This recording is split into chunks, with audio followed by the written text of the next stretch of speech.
Single billionaire dad finds a poor little girl searching for food in the trash on Christmas Eve, and moved Yuki says, "Do you want to spend Christmas with me as my daughter?" What happens next is surprising. Snowflakes fell slowly outside the window, covering the yard in a white blanket.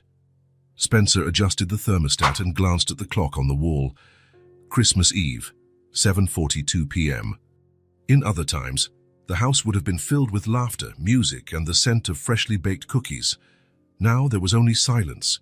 The mansion, with its wide hallways and high ceilings, seemed to swallow any attempt at joy. The lights on the Christmas tree blinked softly, reflecting off the colorful ornaments and the still untouched wrapping paper beneath the branches. Spencer had spent hours decorating everything, trying to keep a tradition alive that now felt empty. His eyes found Tessa sitting on the plush living room rug. 5 years old, with brown hair in a lopsided braid, he still hadn't gotten the hang of it, and wearing the unicorn pajamas she loved so much.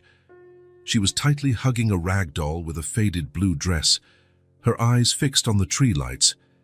That doll, Hannah had made it for herself when she was a child, to scare away the nightmares, she used to say, laughing. Spencer swallowed hard. Now the doll was the only piece of Hannah that Tessa could hug. "Tessa, honey, would you like some hot chocolate?" he asked, trying to sound cheerful. The little girl just shook her head without turning to look at him. Her little eyes, once so full of life, now looked like two empty windows to a distant place. He recognized that look. It was the same one he saw in the mirror every morning since Hannah was gone. Spencer walked to the kitchen, his footsteps echoing on the hardwood floor. He opened the refrigerator more out of habit than hunger. On the counter, Hannah's recipe book was still there. She had planned to make a Christmas feast this year. It had only been 3 months. 3 months since the phone call from the hospital changed everything. "Accident. We did everything we could. We're so sorry."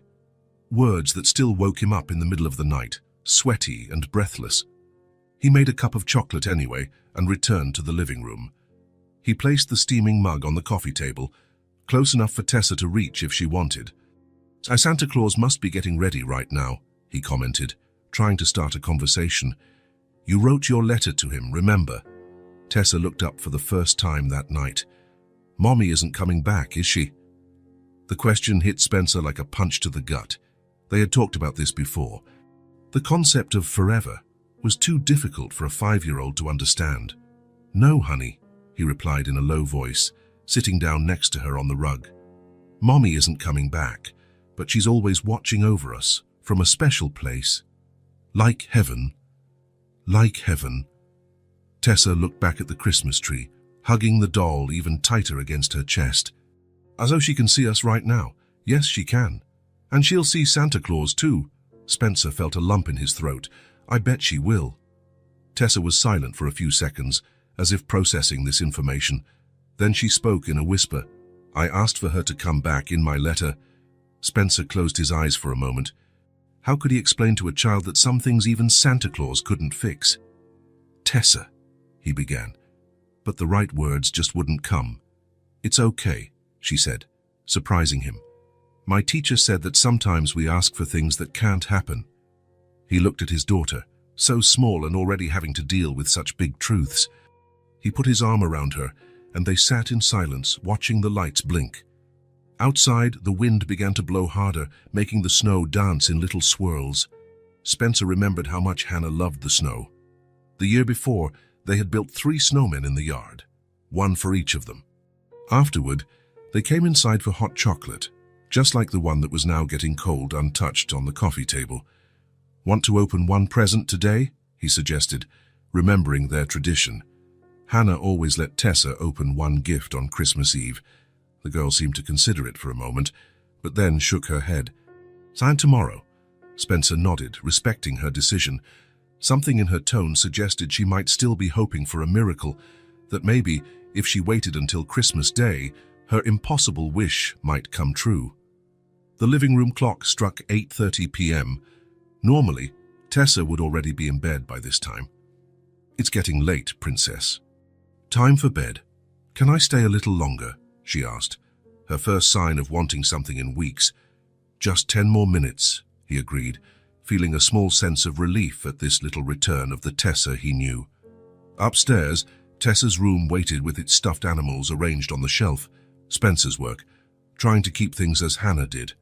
The pink curtains would filter the morning light when the sun rose, announcing Christmas. Presents would be under the tree. Breakfast would be special. He would do everything right. But nothing would fill the void that Hannah had left. Spencer looked out the window. The snow continued to fall outside, silent and steady. Some neighbors had already turned off their house lights. Others kept their Christmas decorations lit, illuminating the dark night. "Daddy," Tessa's voice brought him back. "Yes."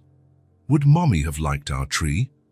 Spencer looked at the tree he had decorated alone, trying to imitate the style Hannah always used.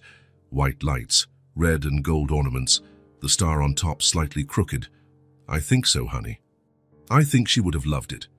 Tessa nodded, satisfied, and went back to watching the lights. In that moment, Spencer promised himself that, somehow, he would find a way to bring the joy back to his daughter's eyes. He didn't know how, but there had to be a way. After all, Christmas had always been a time for miracles, even when they seemed impossible. After putting Tessa to bed, Spencer had trouble falling asleep. It was after 3 in the morning when he finally dozed off, only to be awakened a few hours later by the silence. It was strange how the absence of sound could be so disturbing. No hurried footsteps of Tessa running to see the presents, no excited shout of "Santa came." The clock read 7:13 a.m., Christmas. Spencer got up and put a robe on over his pajamas. He peeked into Tessa's room. She was still asleep, hugging her mother's doll. He decided not to wake her. He went downstairs and headed to the kitchen to make coffee. Through the window, he saw that the snow had piled up during the night, covering the entire yard like a soft blanket. As the coffee maker worked, Spencer noticed a movement outside, near the garage entrance.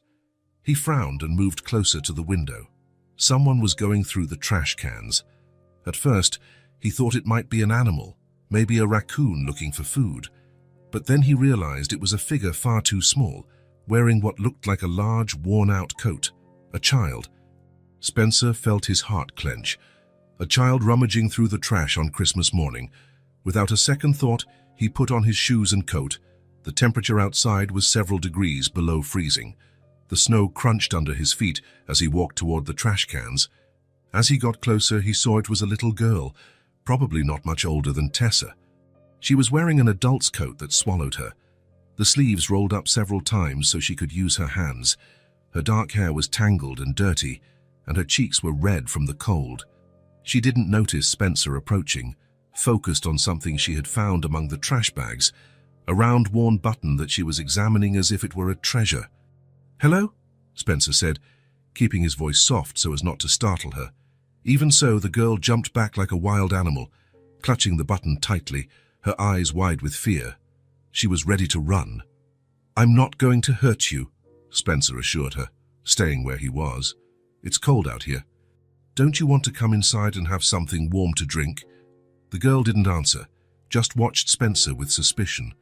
Her eyes were a deep brown, but what was most striking was the weariness they held, the eyes of someone who had already seen too much for their age. "My name is Spencer," he continued, trying to smile. "I live in this house with my daughter, Tessa. She's 5. How old are you?" The girl hesitated, then held up an open hand, showing 5 dirty fingers. "5?" Spencer asked, and she nodded. "Are you hungry?" Another nod, more timid this time. Spencer noticed she was shivering despite the large coat. Her shoes were soaked through by the snow and she wasn't wearing gloves. From the state of her clothes and appearance, it looked like she had been on the streets for some time. "Where are your parents?" The girl looked down and didn't answer. Spencer understood he had touched a sensitive spot. He stood in silence for a moment, thinking about what to do. He couldn't just leave her there in the cold alone on Christmas morning. But he also knew he shouldn't force her. He needed to earn her trust. Slowly, he crouched down to her level, keeping a safe distance so as not to scare her further. He felt an impulse he couldn't explain. It wasn't just pity or the Christmas spirit. It was something deeper, as if this meeting had a greater purpose. With his voice trembling slightly from emotion and the cold, he asked, "Do you want to spend Christmas with me as my daughter?" The words came out almost without thinking. Spencer was surprised by what he had just said, but he didn't take back the offer. Something told him it was the right thing to do. The girl looked up, scared and exhausted. The initial fear seemed mixed with a flicker of hope so fragile it hurt to see. "I was looking for food," she finally said, her small voice almost swallowed by the wind. "It's really cold out here." Spencer nodded, his heart aching. "I have plenty of food inside, and it's warm." The girl looked at the house, then at Spencer, as if assessing whether she could trust him. After a moment that seemed to last an eternity, she took a hesitant step toward him. "What's your name?" he asked, relieved that she had accepted. "Ruby," she answered in a voice so low he almost didn't hear it. "Ruby," Spencer repeated, smiling. "That's a beautiful name." He held out his hand, and after a brief hesitation, she placed her small, cold fingers in his palm. Spencer wanted to pick her up and carry her quickly inside, but he knew he had to go slow. That trust was too fragile to risk. They walked to the house together, the snow crunching under their feet. Spencer noticed how Ruby looked at everything. The Christmas decorations in the yard, the lights on the porch, the big windows, with a mix of fascination and distrust, as if she feared it could all disappear at any moment. At the entrance, Spencer opened the door and gestured for her to go in first. Ruby took a step inside and stopped, amazed by the warmth that instantly enveloped her. Ruby entered slowly, looking at everything cautiously. Her eyes scanned the high ceiling, the decorated walls, the Christmas ornaments, and the lit-up tree in the living room. She seemed unsure of where to focus first, absorbing every detail as if trying to memorize it all. "What a beautiful house," as she whispered, still clutching the button tightly. "I've never had one." Spencer felt a lump in his throat. The simplicity of that sentence carried a world of hardship he could barely imagine. "Thank you," Ruby said suddenly, surprising Spencer. "Oh, for letting me in." "You don't have to thank me," he replied, touched by the girl's gratitude for something as basic as shelter from the cold. "I'll get something warm for you. You must be hungry." Ruby nodded, her eyes shining at the mention of food. Spencer led her to the kitchen, where he started making hot chocolate and setting out some cookies. "Daddy?" The sleepy voice came from the kitchen doorway. Tessa was standing there, rubbing her eyes, still in her pajamas and holding her mother's doll. She looked curiously at the stranger in the kitchen. "Good morning, Princess," Spencer said, trying to sound natural. "Merry Christmas, this is Ruby. She's going to spend the day with us." Tessa looked at Ruby with curiosity. Ruby, in turn, shrank back slightly, as if wanting to become invisible. Spencer served hot chocolate for all three of them and put some cookies on a plate. He took everything to the living room, where the Christmas tree shone with the unopened presents underneath it. "Let's sit here," he suggested, pointing to the plush rug near the fireplace. "It's warmer." As they drank the chocolate in silence, Spencer noticed that Ruby seemed to be relaxing more and more, the warmth and food starting to take effect. Her face was less tense, and she occasionally cast curious glances at Tessa and her doll. After a few minutes of silence, Ruby spoke, her voice thick with emotion. "I used to live on the street with my mom," she began, looking at the chocolate in her mug instead of at the people. "But she got sick and—" She didn't wake up.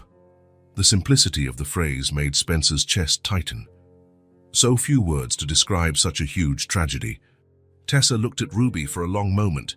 Then, hugging her doll to her chest, she confessed in a low voice, "I lost my mommy too. I miss her so much." The two girls stared at each other, and something invisible seemed to pass between them. A mutual recognition, a shared pain that created a connection words couldn't express. Spencer watched that moment in silence, feeling like both a witness and an intruder. There was a wisdom in the way children could acknowledge each other's pain without embarrassment or discomfort. Just acceptance. Outside, the snow continued to fall softly, covering the world in a white, silent blanket. Inside the house, something new and fragile was beginning to be born. A connection, a beginning, maybe even a family. It was, after all, Christmas Day. And maybe miracles were still possible. The girls remained silent after sharing their losses. The chocolate in their mugs grew cold as they digested the discovery that, despite their very different circumstances, they shared a similar pain. Spencer discreetly moved away, allowing them to have their moment. He went to the kitchen to prepare more cookies, keeping an eye on the living room. He could feel the beginning of something important happening there, as fragile as a newborn sprout. Through the kitchen window, he saw that the snow was still falling. The yard was completely white now, the outlines of the bushes softened under the thick layer. A few children passed by on the street, pulling new sleds, Christmas presents. Their laughter came muffled through the glass. Spencer thought about how life could change in a matter of hours. That morning, he had woken up feeling the crushing weight of Hannah's absence, worried about how to make Tessa smile again. Now, his home sheltered a strange child, and his daughter was interacting with someone for the first time in months. He put another batch of cookies in to bake and turned his attention back to the living room. The silence between the girls stretched on for several minutes. Ruby remained huddled in her corner of the rug, still holding the button she had found in the trash, while Tessa hugged her doll, lost in thought. Occasionally, one would cast a curious glance at the other when she thought she wasn't being watched. The ornaments on the Christmas tree reflected the firelight from the fireplace, creating little sparkling dots throughout the room. The presents were still untouched under the branches. Spencer wondered if he should suggest they open them, but something told him the right moment hadn't arrived yet. Finally, Tessa took a deep breath. Her small shoulders rose and fell with determination. She hesitated for a moment, biting her lower lip as she always did when she was nervous, a gesture she had inherited from Hannah. Then she asked, "Do you want to play with me?" Her voice sounded shy yet determined. It was the first time in months that Spencer had heard his daughter invite someone to play. Since the funeral, Tessa had rejected all attempts at connection from her school friends, preferring to be alone with her dolls and her thoughts. Ruby looked at Tessa in surprise, as if she hadn't expected that. Her dark eyes widened slightly, and she shook her head awkwardly, not in refusal, but in a gesture that seemed to say, "I don't know how." Tessa seemed to understand.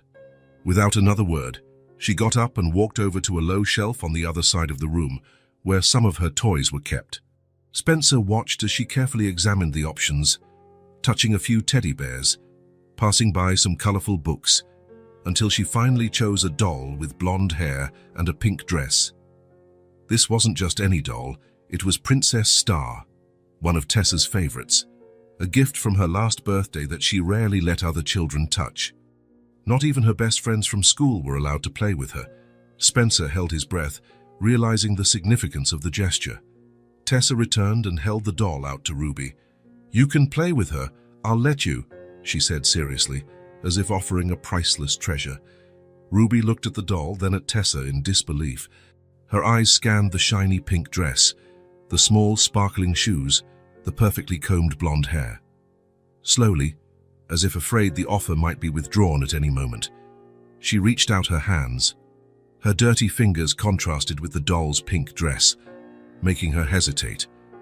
"It's okay," Tessa assured her, pushing the doll a little closer. "She doesn't mind. And we can wash our hands later." Ruby finally took the doll, holding it so carefully that she seemed to fear it would break at the slightest touch. Her eyes widened at the weight of the toy in her hands, as if she wasn't used to holding something so new and intact. "Does she have a name?" Ruby asked, her voice almost a whisper. "Chaya Princess Star," Tessa replied, pronouncing the name with childish reverence. "Because she has little stars on her dress. Look!" Tessa pointed to the small, shiny details embroidered on the doll's dress. Ruby looked on in wonder, gently running her finger over them. "Are they real?" she asked, referring to the little sparkles. "No, silly," Tessa laughed softly. "They're pretend, but we pretend they're real." Ruby nodded, absorbing that information as if it were an important lesson. Maybe it was. Spencer thought about how many basic things about play and imagination this girl might have missed out on, living on the streets. Slowly, Tessa sat down next to Ruby, closing the distance between them. She picked up the rag doll that had belonged to her mother and began to show how she played with the two of them together. "This is Lily," she explained, holding up the worn rag doll. She's Princess Star's best friend. They have lots of adventures together. Ruby listened attentively, her eyes moving from one doll to the other, as if trying to understand the dynamic between them. "I'll show you how to brush her hair," Tessa offered, pulling a small plastic comb from her pajama pocket. It was a pink comb with little decorative flowers. "You have to do it like this, very slowly, so you don't hurt her," Tessa demonstrated, gently passing the comb through the doll's synthetic hair with delicate, careful movements. Her small fingers worked with a skill that came from practice. "It's like taking care of a baby," she explained. "You have to be patient." Ruby watched every movement intently, her eyes absorbing the technique like a sponge. After a moment, Tessa offered her the comb. "Do you want to try?" With slightly trembling hands, Ruby accepted the comb and began to run it through the doll's hair, imitating the movements Tessa had shown her. The comb snagged on a knot and she stopped, alarmed, looking at Tessa, afraid she had ruined something. "It's okay," Tessa said, helping her. "Sometimes her hair gets messy. We just have to be patient. Like this. Look." Tessa showed her how to gently untangle the comb without pulling the hair hard. Ruby tried again, this time more successfully. "Oh, you're doing great," Tessa praised, watching Ruby's now more confident movements. A small smile appeared on Ruby's lips, so brief it almost went unnoticed. It was the first time Spencer had seen her smile, and the gesture completely transformed her face, lighting up her eyes and softening the lines of worry that seemed permanent on her forehead. The two began to play together, still shy but visibly curious about each other. Tessa explained the unwritten rules of her doll world, and Ruby listened attentively, as if learning a new and precious language. "Princess Star lives in a huge castle," Tessa narrated, building the imaginary setting. "It has gardens and fountains and lots of horses, but sometimes she gets tired of being a princess and goes to explore the forest with Lily." "Are there monsters in the forest?" Ruby asked, her eyes large and serious. Tessa thought for a moment. "Sometimes, but Princess Star isn't afraid. She has magic powers." "What kind of powers?"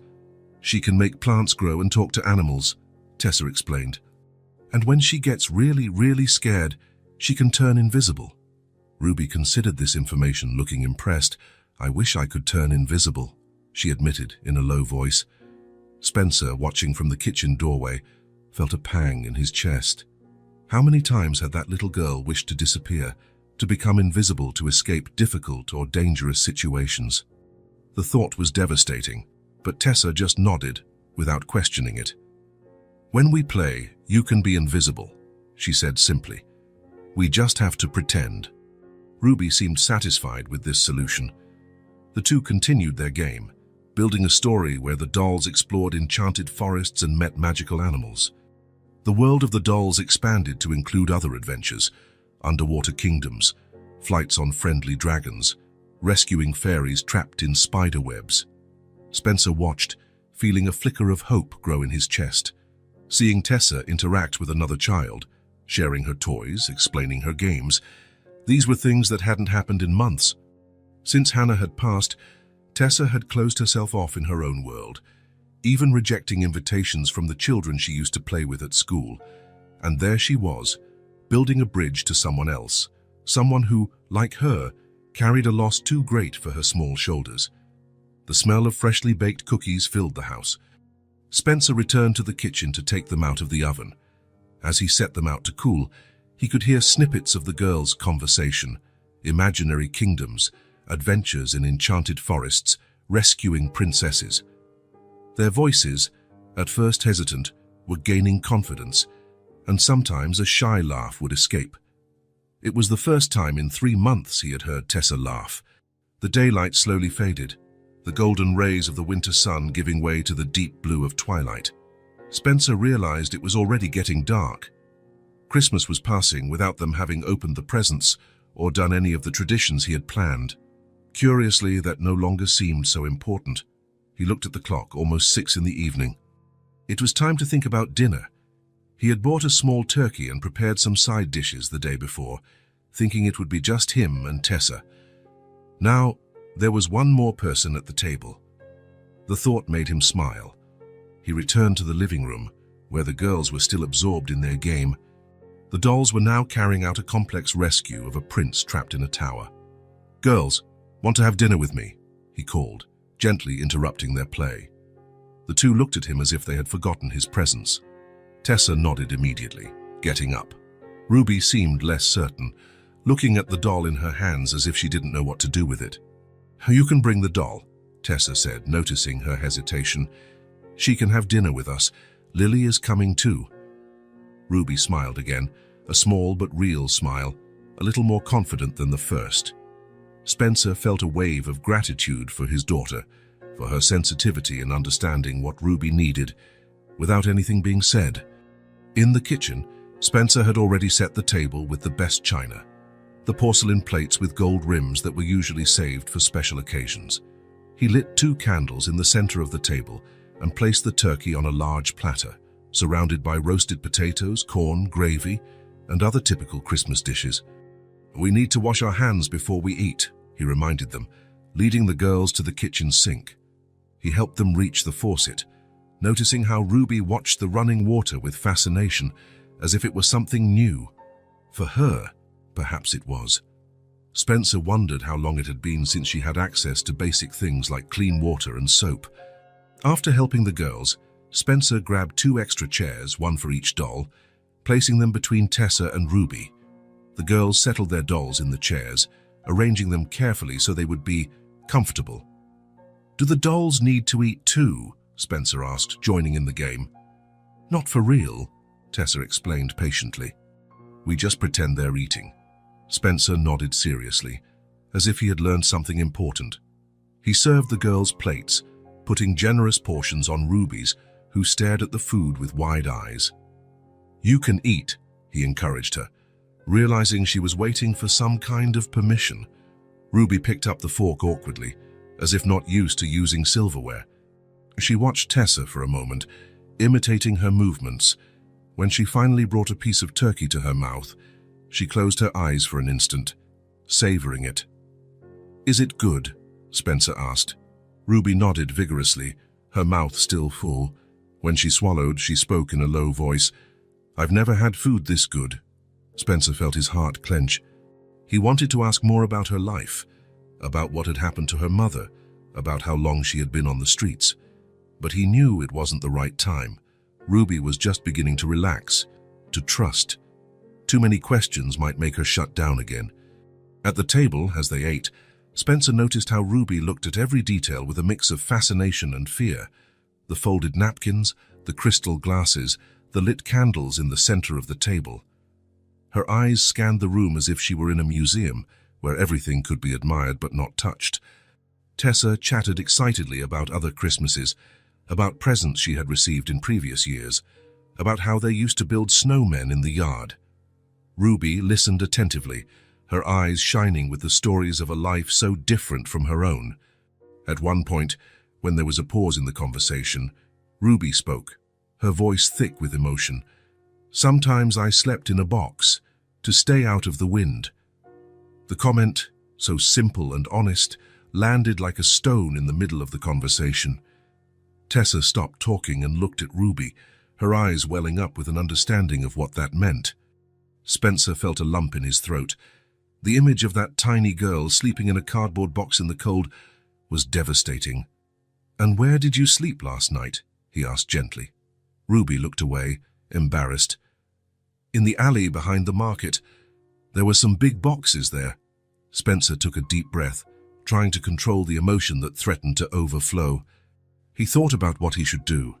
Technically, he should call social services. It was the correct procedure, but it was Christmas.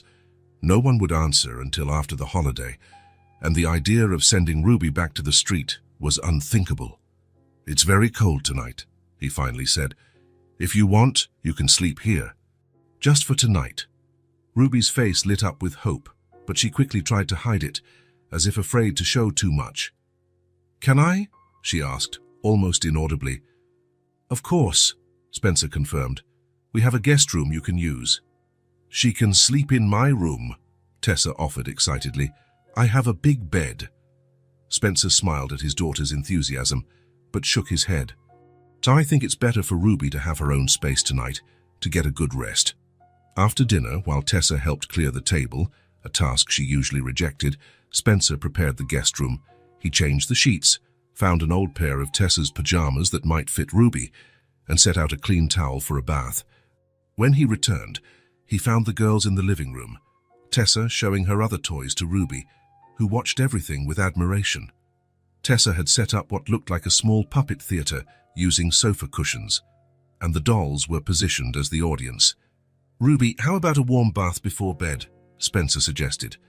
"I've set out some clean clothes that I think will fit you," Ruby agreed shyly, following Spencer to the bathroom. He showed her how to adjust the water temperature, where the towels and soap were, and left her alone for privacy, saying he'd be right outside if she needed help. While he waited, Spencer and Tessa sat in the hallway. "Is she going to live with us?" Tessa asked, surprising Spencer with the direct question. "I don't know, honey," he answered honestly. "For now, she's spending the night. Then we'll see what's best for her." Tessa nodded, considering the answer. "I like her," she said simply. Spencer smiled, putting his arm around his daughter's shoulders. "Me too." 15 minutes later, Ruby emerged from the bathroom transformed. With her hair clean and still damp, her face flushed from the warm steam, and wearing the unicorn pajamas that had been Tessa's, she looked like a different child, younger, more vulnerable, more as she should be, just a 5-year-old girl. Spencer led her to the guest room he had prepared. He had put some fairy lights around the window, creating a cozy and magical atmosphere. Ruby entered slowly, looking around in amazement at the large bed with clean sheets, the lamp on the nightstand, the heavy curtains that kept the cold out. "This will be your room tonight," he said, adjusting the thermostat. "If you need anything, my room is at the end of the hall and Tessa's is next door." Ruby nodded, still looking at everything as if she couldn't believe it. Tessa appeared at the door, also in her pajamas, holding her rag doll. "Do you want me to tell you a story before you sleep?" she offered. "Daddy always tells me one." Spencer smiled, touched by the offer. "How about I tell a story to both of you?" he suggested. The girls agreed, and Spencer helped Ruby climb into bed. She lay down carefully, as if afraid of getting the white sheets dirty. Tessa, much more at ease, climbed up too and sat beside her. Spencer told a story about 2 princesses who got lost in the forest and found their way back by following the stars.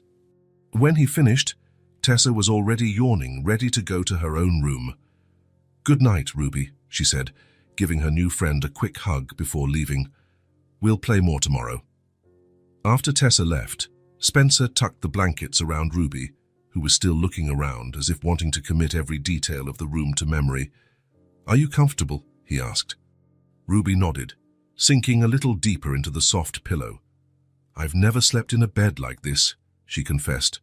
Spencer smiled, lightly touching her still damp hair. "Sleep well, Ruby.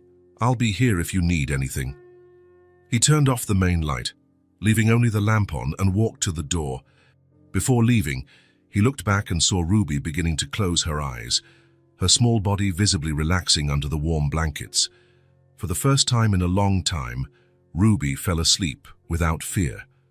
Outside the window, the snow continued to fall silently, covering the world in a pure white blanket. Inside the house, something equally pure was being born. A connection, a beginning, maybe even a family. Spencer thought of Hannah, of how she would have approved of what was happening, how she would have opened her arms to Ruby without hesitation. It was, after all, Christmas Day, and maybe miracles were still possible. The first rays of sunlight pierced through the curtains of the guest room, painting golden stripes on the carpet. Ruby stirred under the covers, slowly opening her eyes. For a moment, she was confused, not recognizing where she was. Then the memories of the previous night came back. The warm house, the delicious dinner, the hot bath, the soft bed. She sat up, looking around to confirm it hadn't all been a dream. The room was even more beautiful in the daylight. The soft blue walls, the dark wood dresser, the oval mirror on the wall. Everything seemed to come from one of the storybooks her mother occasionally managed to get for her. Ruby felt a pang of sadness thinking of her. It had only been 2 weeks, but it felt like an eternity. The days on the streets after she didn't wake up, had been scary and confusing. Ruby didn't know where to go, what to do.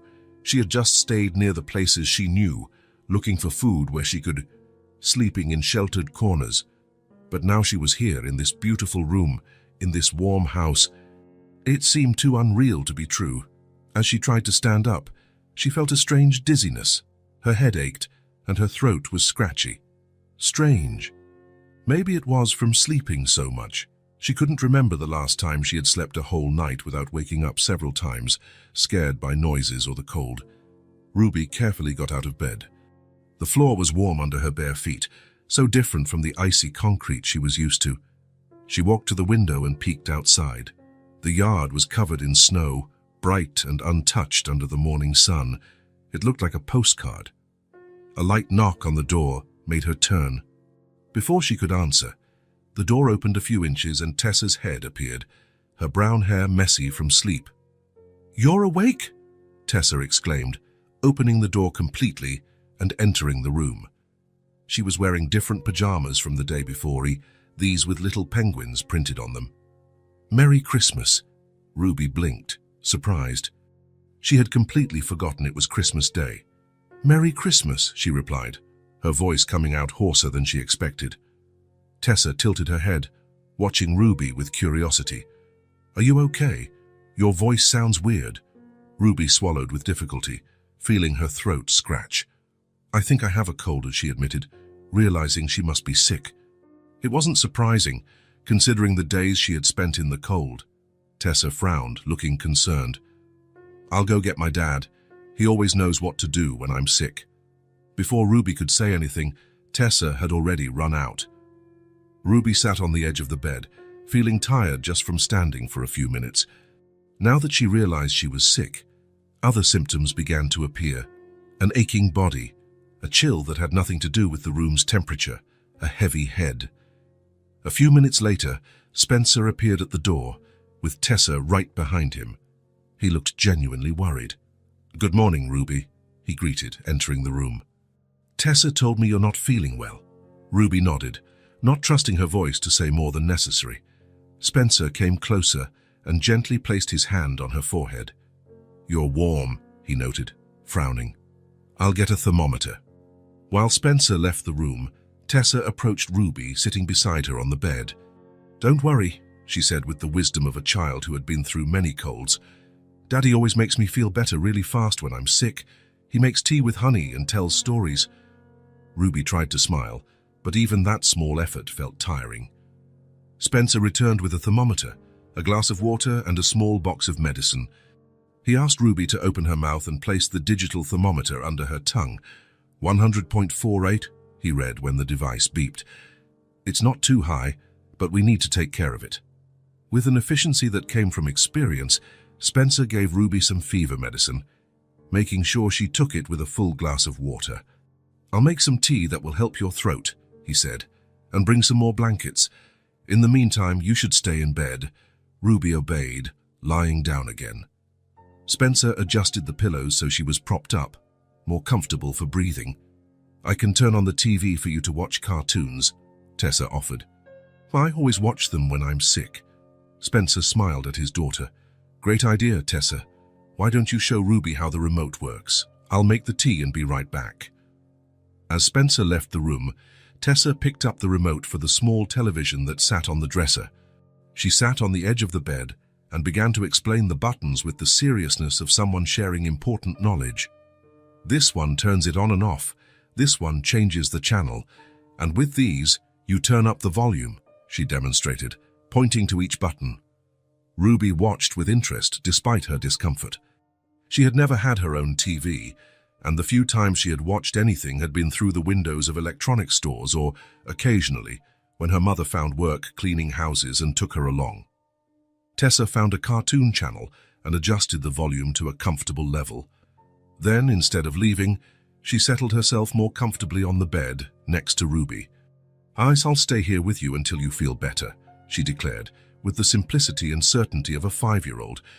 Ruby looked at her, surprised by the offer. She wasn't used to people wanting to be by her side, especially when she was sick. Her mother, of course, always took care of her, but she worked so much that Ruby was often alone even when she wasn't feeling well. "You don't have to," she said, her voice still hoarse. "I know," Tessa replied simply, "but I want to. It's boring to be sick alone." Ruby smiled shyly, touched by the unpretentious kindness.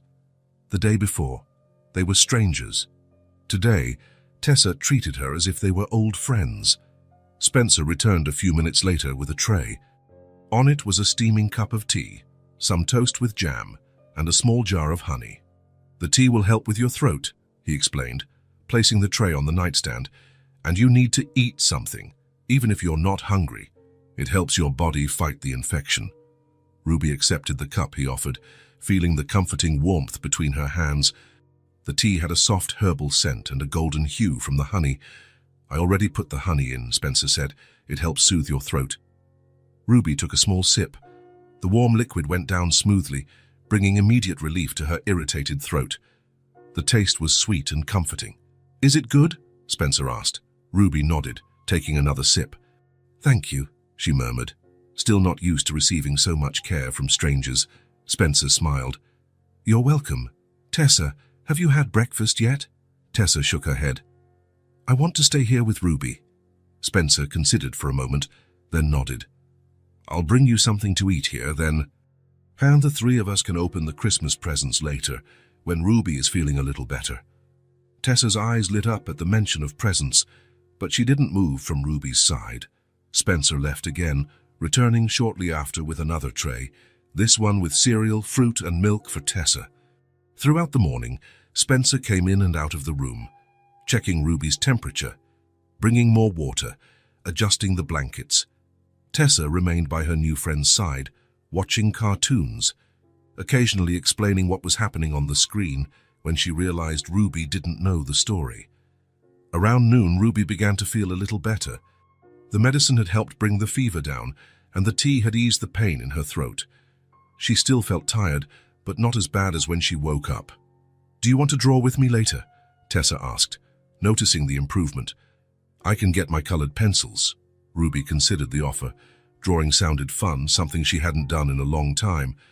"Do I'd like that," she answered, her voice still hoarse but a little stronger. Tessa smiled, excited, and ran to get her drawing supplies. She returned minutes later with a box of colored pencils, some crayons, and several sheets of paper. They spread the supplies over the bed, and Tessa immediately began to draw what looked like a house with a large tree next to it. Ruby picked up a blue pencil and started her own drawing, hesitant at first. She couldn't remember the last time she had done something like this, just for fun. As the girls talked quietly about their drawings, Spencer watched from the door, his heart full of conflicting emotions. There was concern, of course. Ruby was clearly not well, and he wondered how long she had been exposed to the cold before he found her.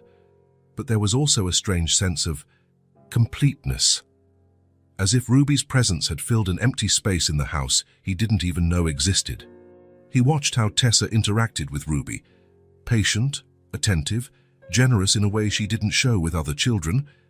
It was as if their shared loss created a secret language between them, an understanding that went beyond words. Spencer quietly stepped away, going downstairs to his office. He rummaged through a few drawers until he found what he was looking for. A small gift, wrapped with a blue ribbon that he had bought for Tessa months ago, but had never gotten around to giving her. It was a small doll, not as elaborate as Princess Star, but equally beautiful with its yellow dress and brown hair. Initially, he had thought of saving it for Tessa's birthday, but now it seemed like the perfect gift for Ruby. He went back upstairs, the gift hidden behind his back. The girls were absorbed in their drawings, trading colored pencils and commenting on their creations. Ruby had drawn what looked like a night sky full of stars over a small house. "That's very beautiful," Spencer commented, looking over Ruby's shoulder. She blushed slightly at the compliment, not used to receiving praise for her creations. "Thank you," she murmured, tilting her head shyly. Spencer knelt beside the bed, bringing the gift forward. "I thought you might like this," he said, offering the package to Ruby. Her eyes widened in surprise.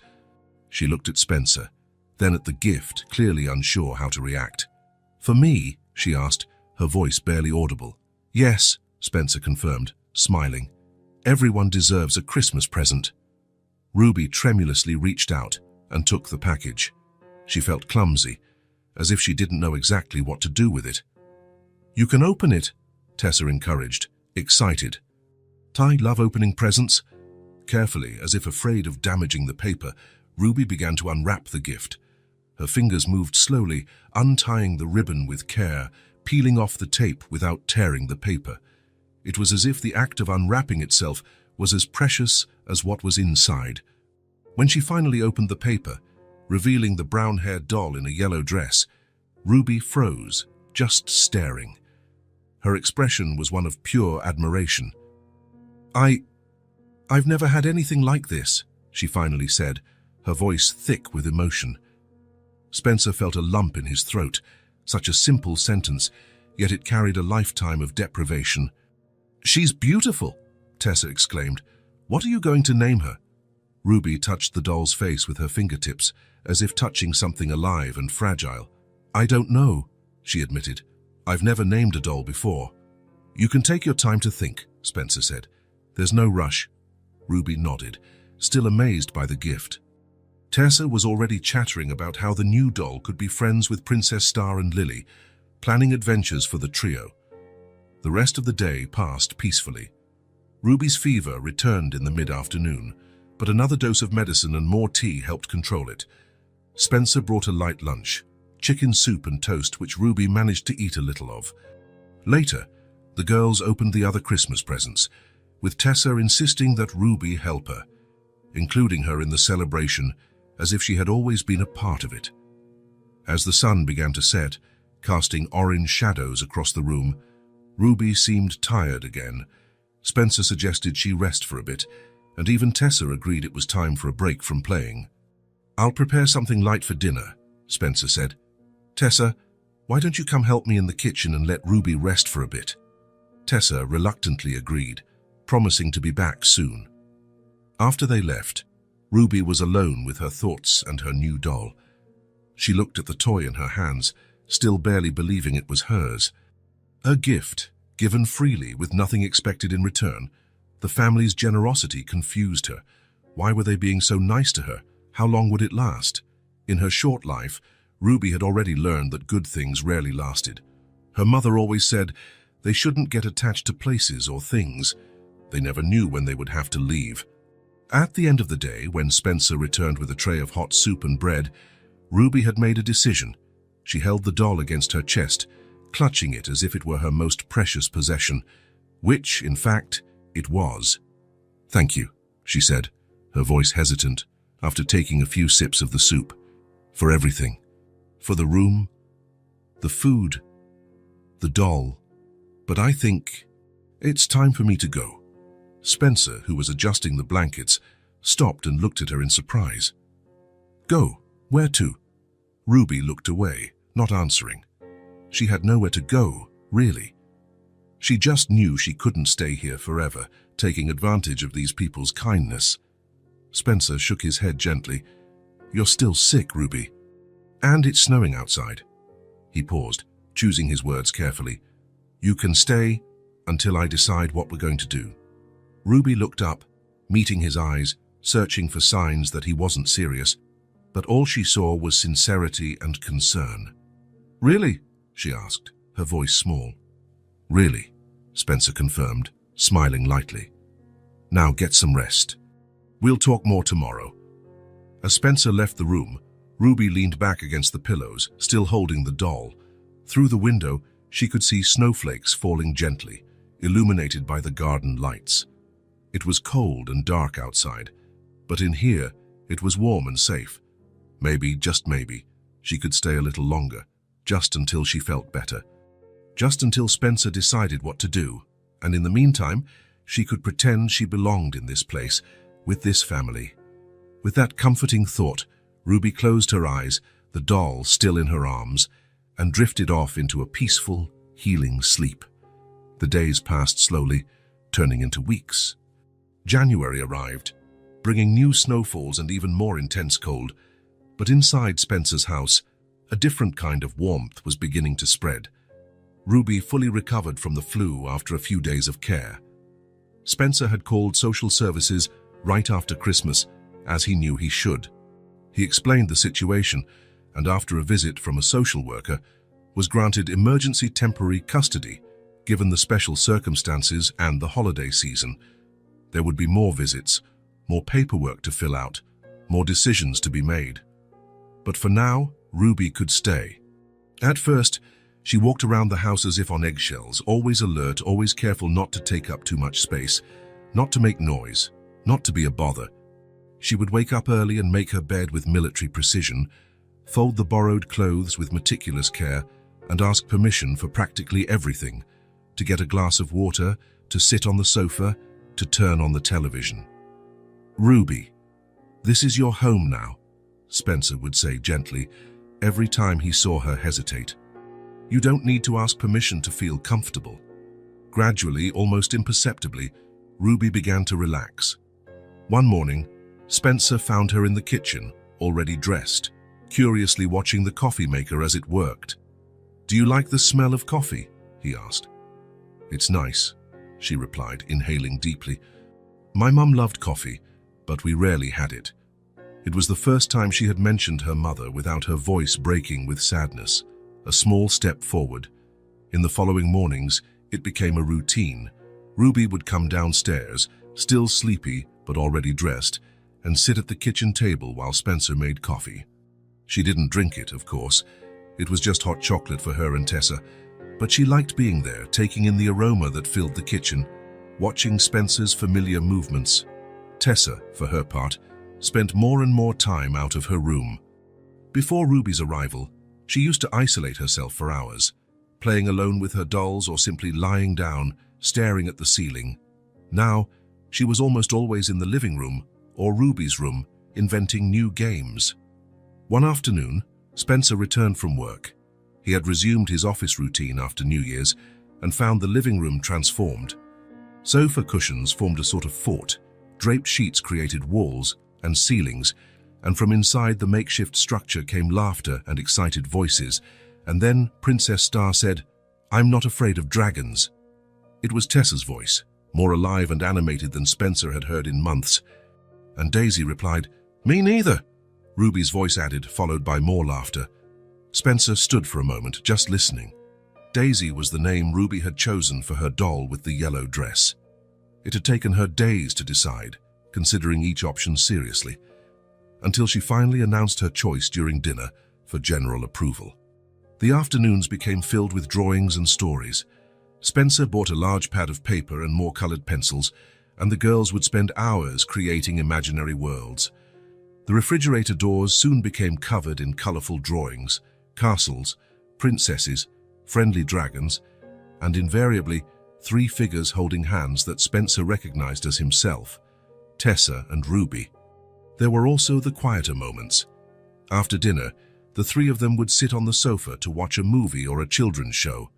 At first, Ruby would sit on the edge, keeping a respectful distance.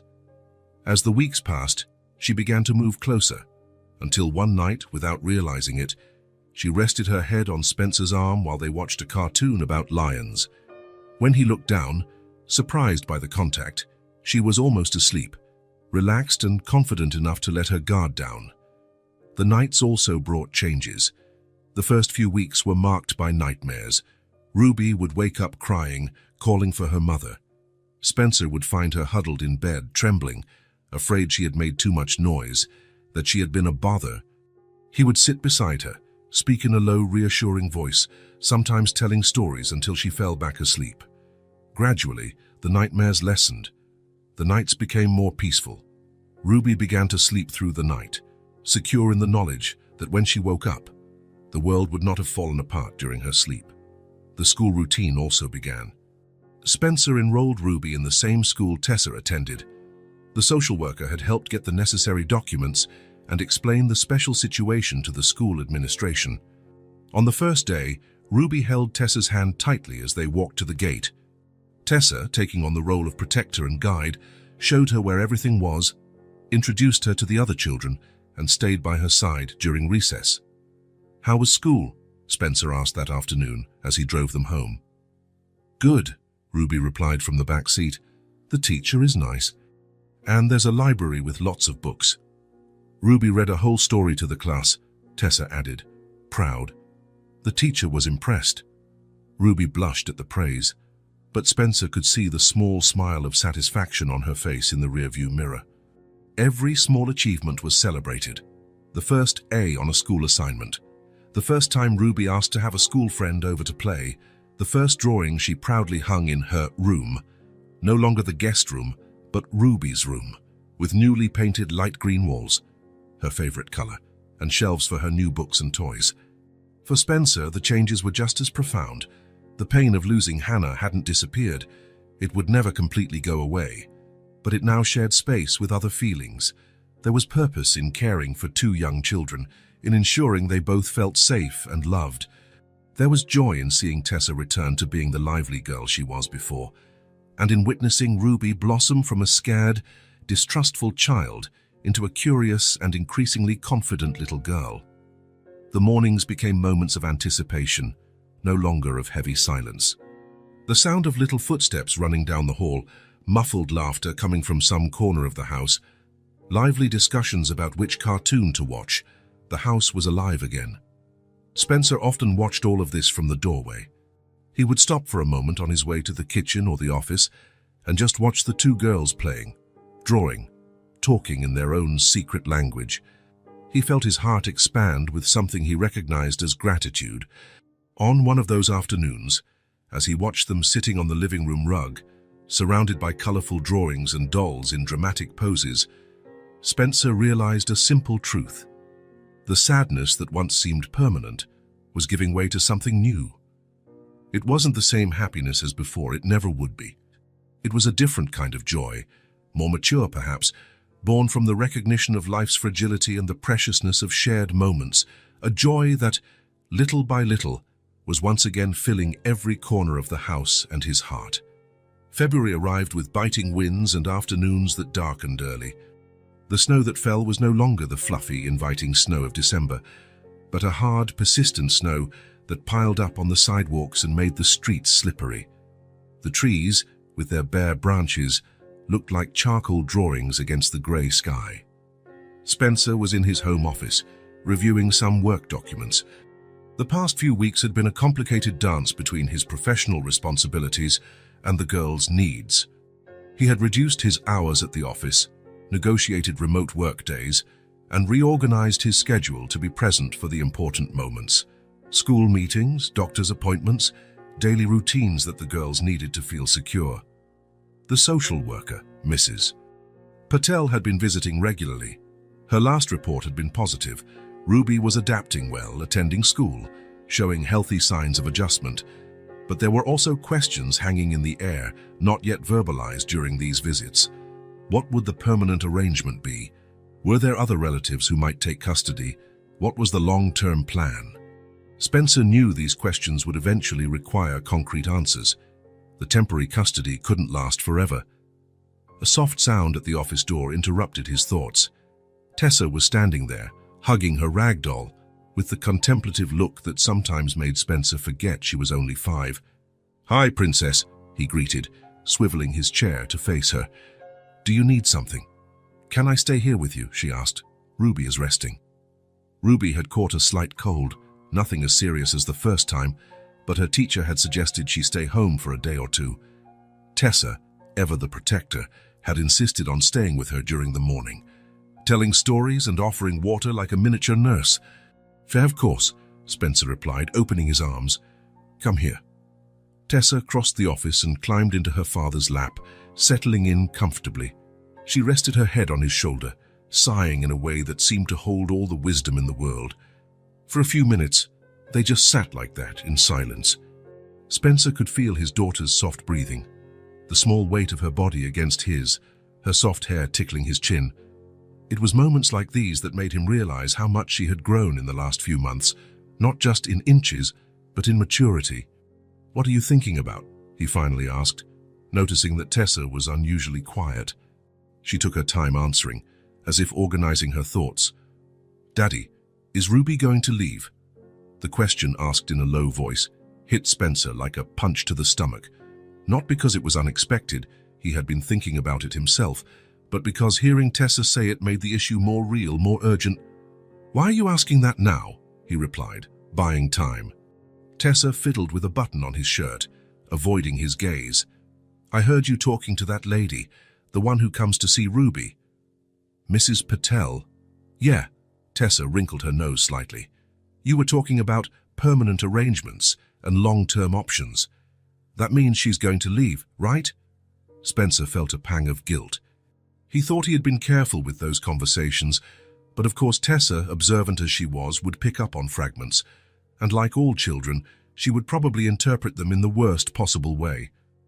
"Not necessarily," he answered carefully. "Mrs. Patel is just doing her job, making sure we're taking good care of Ruby and thinking about what's best for her in the future. But does she have to leave? To another family?" Tessa's voice had a touch of desperation that made Spencer's heart ache.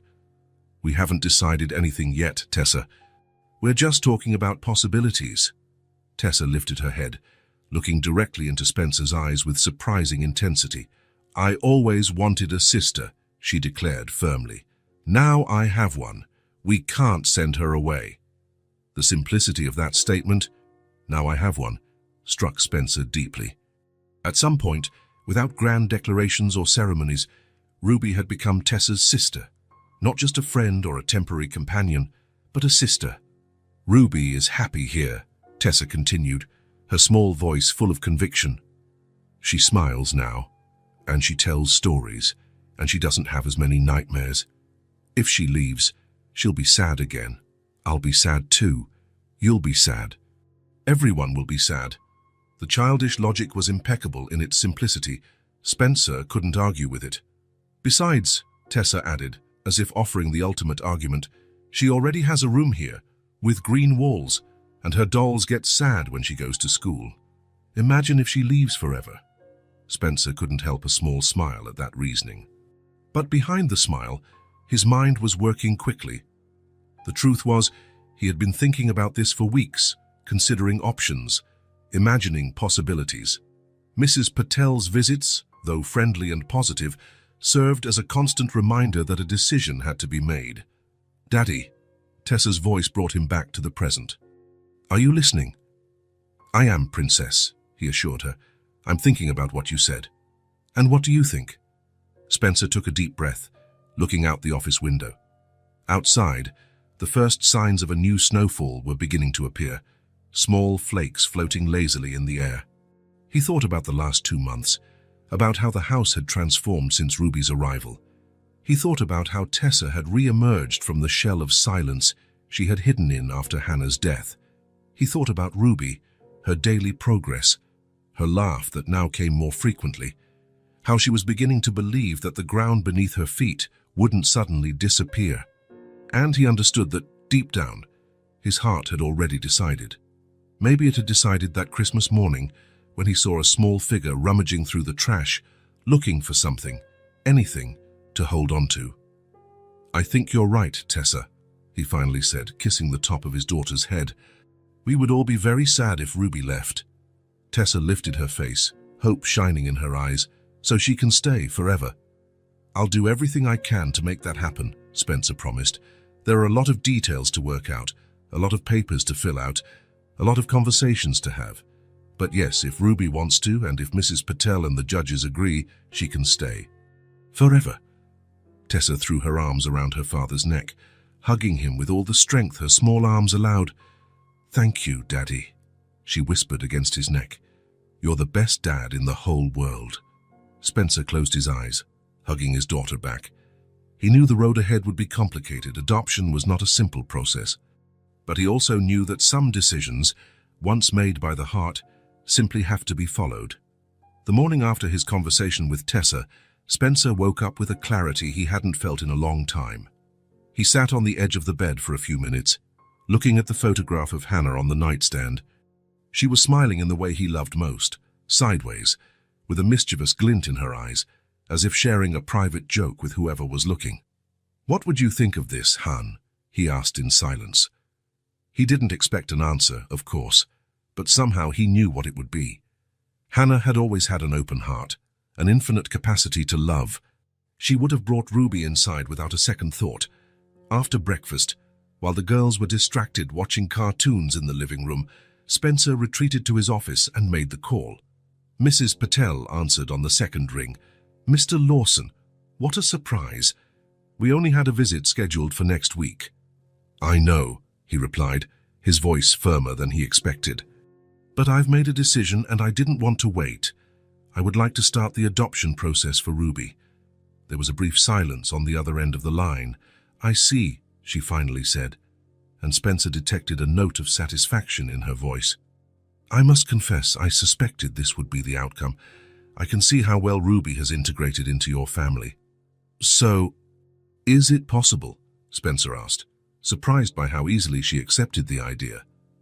"Possible, yes. Easy or fast, no," Mrs. Patel warned. "There are many steps in the adoption process. Additional evaluations of your financial and psychological situation, a full background check, more home visits, preparatory courses for adoptive parents. And, of course, we need to consider if there are any of Ruby's relatives who might claim custody. As far as we know, there's no one," Spencer said. "Her mother had no contact with her family from what Ruby says." "Even so, we'll have to verify," the social worker insisted. "It's standard procedure. But if there really are no relatives, and considering that Ruby is already settled in your home and has a strong bond with you, your chances are good." Spencer felt a cautious sense of relief. "What do I need to do now?" "I'll email you the initial forms today. Fill them out carefully. We'll schedule a meeting to discuss the next steps."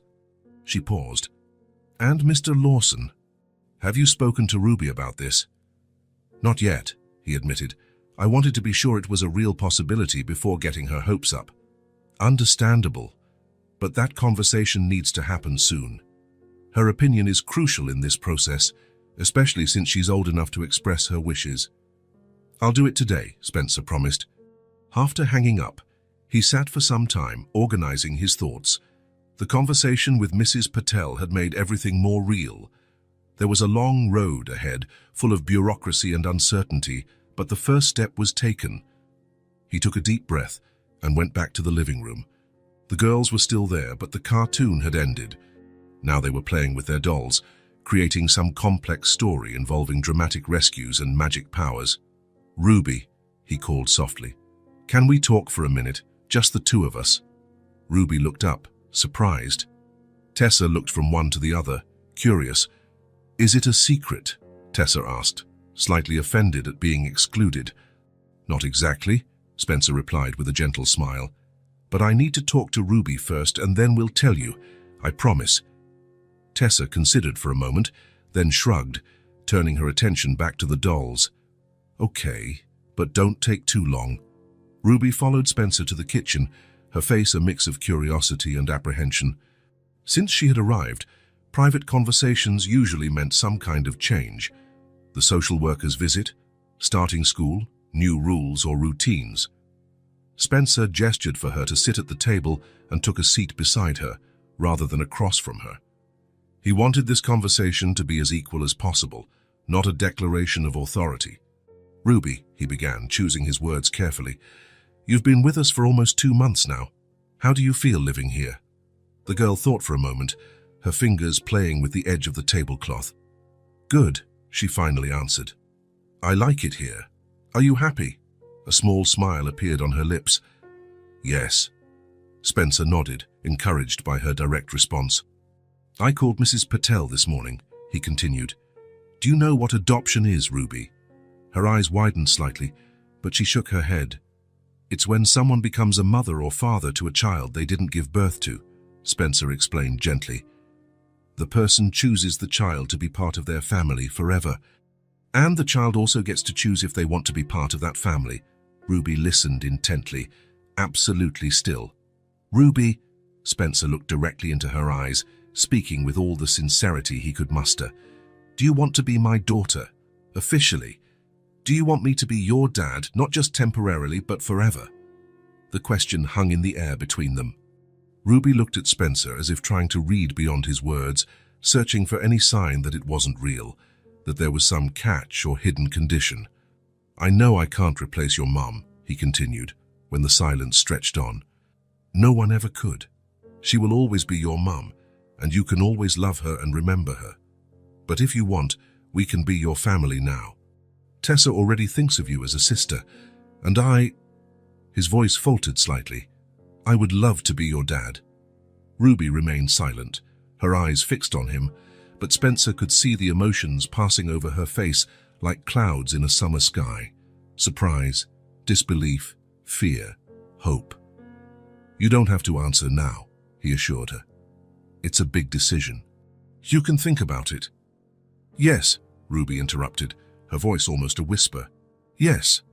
I want to, she confirmed, a little louder. I want to be your daughter. Something broke inside Spencer, a final barrier he didn't even know was there. He held out his arms, and Ruby launched herself into them, burying her face in his chest. I'm going to call Child Protective Services today, he said, his voice thick with emotion. We're going to start the adoption process. Ruby took a moment to react to the words. She was completely still in Spencer's arms, as if afraid any movement might undo the moment. Then, slowly, her body began to tremble. They weren't audible sobs, but silent tears that soaked Spencer's shirt. Just then, Tessa appeared in the kitchen doorway, drawn by the prolonged silence. What happened? She asked, alarmed at the sight of the tears. Why is Ruby crying? Spencer extended an arm, inviting her to join the hug. Ruby is going to stay with us forever, he explained. And we're going to adopt her. She's going to be your sister, officially. Tessa's eyes lit up. Really? Forever and ever? Spencer nodded, and Tessa rushed to them, throwing her arms around Ruby, hugging her with all the strength her little arms could manage. I knew it, she exclaimed, practically jumping with joy. I knew you were going to stay. Now we're real sisters. Ruby finally lifted her face, tears still streaming down her cheeks, but now accompanied by a shy smile. Spencer closed his eyes, holding both girls against his chest. He felt something happening inside him, a subtle but profound transformation. The pain of losing Hannah, so sharp and persistent for so long, hadn't completely vanished. It never would. But it was changing into something new, a renewed ability to love, to build, to look toward the future instead of being trapped in the past. It wasn't replacement, but transformation, pain turning into purpose, loss making way for a new kind of love. In the girls' laughter, one exuberant, the other still hesitant but real, Spencer found the certainty that they were all together, building something new from the fragments of what had been lost. A family. The next morning dawned with a surprisingly blue sky, as if the universe itself wanted to celebrate the family's decision. The snow that had fallen during the night glistened under the winter sun, turning the outside world into a fairy tale scene. Spencer woke up early, his head full of plans and forms to fill out, phone calls to make, procedures to follow. The adoption process would be long, Mrs. Patel had made that clear, but he was determined not to waste time. But today would not be a day for bureaucracy. Today would be a day for celebration. He went downstairs and found the girls already in the kitchen, still in their pajamas, trying to make breakfast. Tessa was standing on a stool, reaching for the cereal in the cupboard, while Ruby placed bowls on the table with meticulous care. Good morning, Spencer greeted, hiding a smile at the scene. I see we have some early bird chefs today. We were making a surprise for you, Tessa explained, balancing the cereal box. But you woke up too early. Spencer noticed they had set the table with great care, folded napkins, though a bit crooked, aligned silverware, and even a small artificial flower placed in a glass as a centerpiece. It's our first breakfast as an official family, Ruby said, her voice low but firm. Spencer felt his heart clench at the simplicity of that statement. For Ruby, even before any papers were signed, yesterday's decision had already sealed the deal. They were a family now. Official. As they ate, Spencer announced his plans. I was thinking we should celebrate today. How about a day at the park? The sun is shining, the snow looks perfect for a snowman, and then we can have lunch out. The girls' eyes lit up. Outing days were rare during the week, but Spencer had decided to take the day off. Some moments were too important to be postponed. An hour later, they were all ready, bundled up, gloved, and eager for the adventure. The park was just a few blocks away, and they decided to walk, enjoying the clear day. Spencer walked in the middle, a girl on each side, holding their hands. Every now and then, he would lift Ruby and Tessa simultaneously, making them fly for a moment, drawing squeals of joy. The park was covered in a pristine layer of snow, with very few footprints marking the white surface. The trees, their bare branches coated in ice, looked like crystal sculptures. The girls ran towards the playground, with Spencer following close behind. Ruby got on a swing with an expression of pure delight. Unlike Tessa, who had been coming to the park since she was a baby, this was a relatively new experience for her. "Push me really high," she requested, holding the chains with determination. Spencer stood behind the swing and began to push her, carefully at first, then with more force when he realized she wasn't afraid. Ruby went higher and higher, laughing with abandon, her hat nearly falling off with the motion. "Look how high I'm flying," she shouted. "I'm almost touching the sky." Tessa, not wanting to be left behind, took the swing next to her and began to pump her legs, a skill she had recently mastered. Spencer alternated between pushing one and the other, marveling at the simple joy a swing could provide. He watched Ruby's face especially, the way she closed her eyes at the highest points, as if savoring the feeling of freedom, of being suspended in the air for a brief moment. "Look, Daddy!" Ruby called, hanging upside down from a horizontal bar. It was the first time she had called him Daddy, spontaneously, without hesitation. The word came out so naturally that Ruby didn't even seem to notice, but Spencer felt as if someone had squeezed his heart. After the swings came the slides, the climbing bars, the merry-go-rounds. The girls explored each piece of equipment with renewed enthusiasm, calling Spencer to see their feats, competing playfully, encouraging each other. Finally, tired of the playground, the girls decided to build a snowman. Spencer helped roll the large balls that would form the base and body, while Tessa and Ruby took care of the details: small twigs for arms, stones for eyes, a carrot for a nose. The morning passed quickly, with runs in the snow, snowball fights, and even snow angels, where the girls lay on their backs and moved their arms to create wings on the white surface. When the sun reached its highest point, the girls' cheeks were flushed from the cold and activity. Their eyes shone with excitement, and their stomachs were beginning to protest with hunger. "Time for lunch," Spencer announced, shaking the snow off their clothes. "Should I know a great diner near here?" The Silver Star Diner was a traditional neighborhood spot, with red leather booths, black and white checkered floors, and an old jukebox in the corner. The place had a 1950s vibe, with photos of Marilyn Monroe and Elvis Presley on the walls. Spencer chose a booth near the window, and the girls sat side by side, still excited from the morning in the park. A waitress with a Doris name tag approached, smiling when she saw the children. "What'll it be today, detectives?" she asked, using the nickname she had given Spencer and Tessa during their regular visits before Hannah's death. "Sir Doris, this is Ruby," Spencer introduced. "She's part of our family now." The waitress looked at Ruby with a warm smile. "Welcome, rookie detective. It's a pleasure to meet you." Ruby smiled shyly, clearly charmed by the reception. They ordered hamburgers, French fries, and for dessert, milkshakes, chocolate for Tessa, strawberry for Ruby. When the drinks arrived, in tall glasses topped with whipped cream and a cherry, Ruby's eyes widened. She watched Tessa take her straw and start sipping the frozen drink, then imitated the gesture carefully.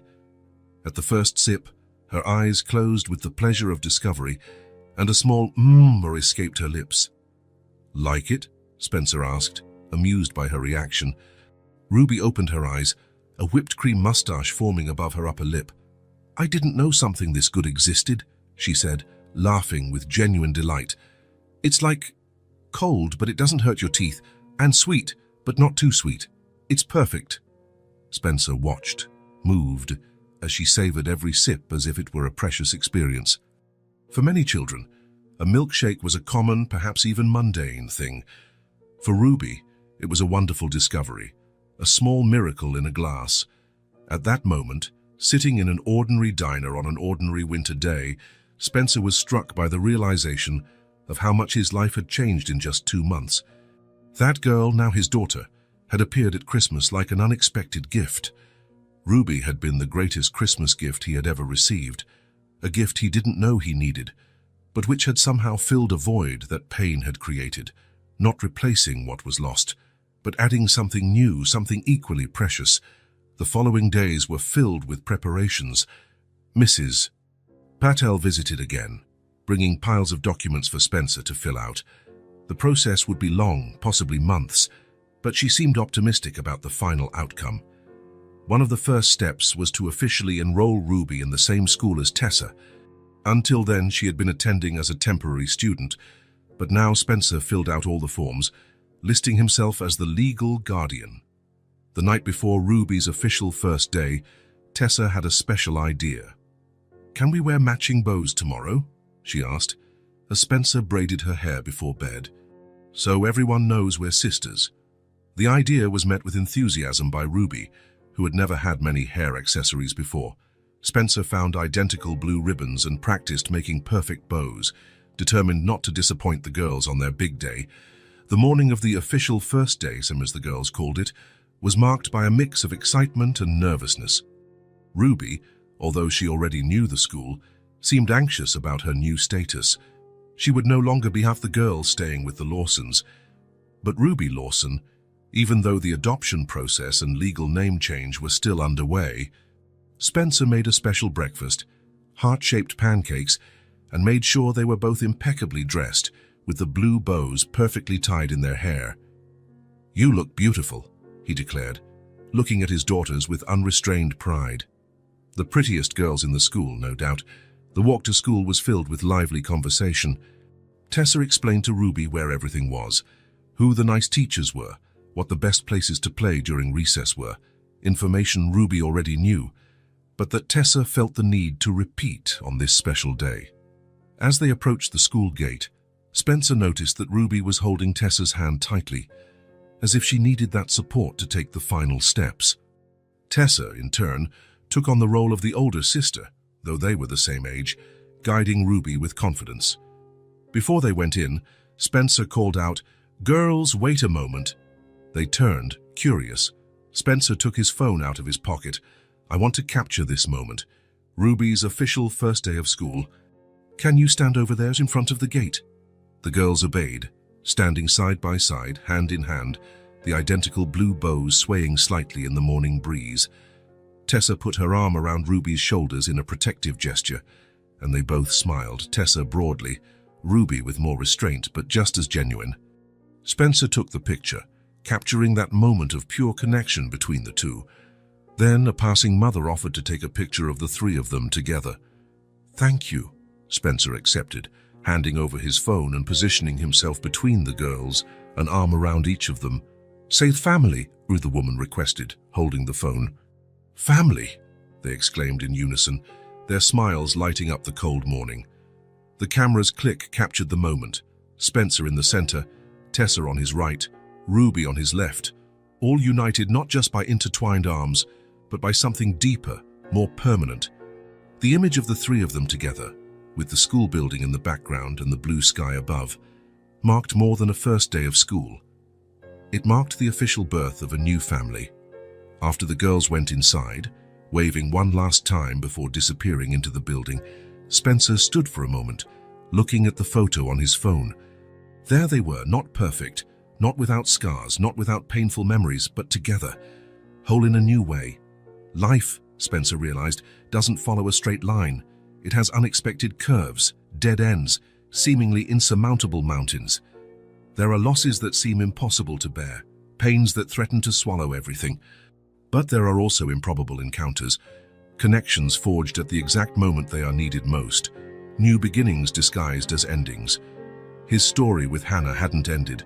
It would always continue within him, within Tessa, in the memories they kept alive, in the love that would never disappear. But now a new chapter was beginning, with new characters, new adventures, new possibilities. Spencer put the phone in his pocket and walked back home, feeling the winter sun on his face. The road ahead would be long, with paperwork, hearings, maybe even unexpected obstacles. But for the first time in a long time, he felt truly hopeful.